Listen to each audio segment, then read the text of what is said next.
جائز امور روزے میں کیا کیا ہے؟ روزہ دار مسواک کر سکتا ہے، لیکن جس ٹوتھ پیسٹ کا ذائقہ حلق سے نیچے اتر جاتا ہے اس سے احتراز کرنا چاہیے، یعنی پرہیز کرنا چاہیے۔ دوران وضو ناک میں پانی ڈال سکتا ہے، لیکن مبالغہ سے پرہیز کرنا چاہیے۔ سرما اور تیل لگا سکتا ہے، گرمی کی صورت میں جسم پر گیلا کپڑا رکھ سکتا ہے۔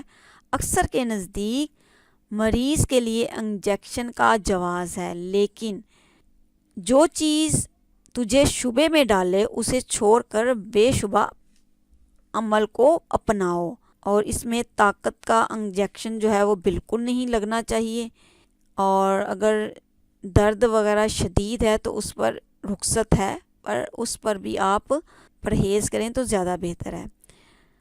حضرت ابو ہریرہ رضی اللہ تعالیٰ عنہ سے مروی ہے کہ رسول اللہ صلی اللہ علیہ وآلہ وسلم نے فرمایا، جب کسی نے بھول کر کھا لیا یا پی لیا تو اسے اپنا روزہ مکمل کرنا چاہیے، کیونکہ اسے تو اللہ نے کھلایا ہے اور پلایا ہے۔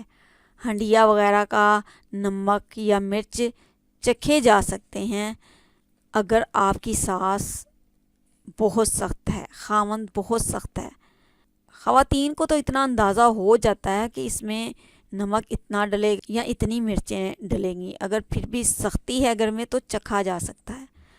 کہہ آنے سے روزہ نہیں ٹوٹتا۔ زبردستی جو کرتا ہے، خود حلق میں مار کے کرتا ہے، اس سے روزہ ٹوٹ جاتا ہے۔ جو خود بخود آ جاتی ہے، چاہے وہ منہ بھر کے آئے یا زیادہ آ جائے، آپ کا روزہ نہیں ٹوٹے گا۔ اگر کسی پر غسل لازم ہو تو روزہ رکھ سکتا ہے، لیکن نماز سے پہلے غسل کرنا ہوگا۔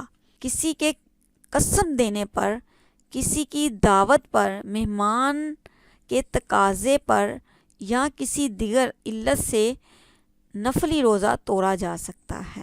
سفر میں اگر روزہ مکمل نہ ہو سکے تو توڑا جا سکتا ہے۔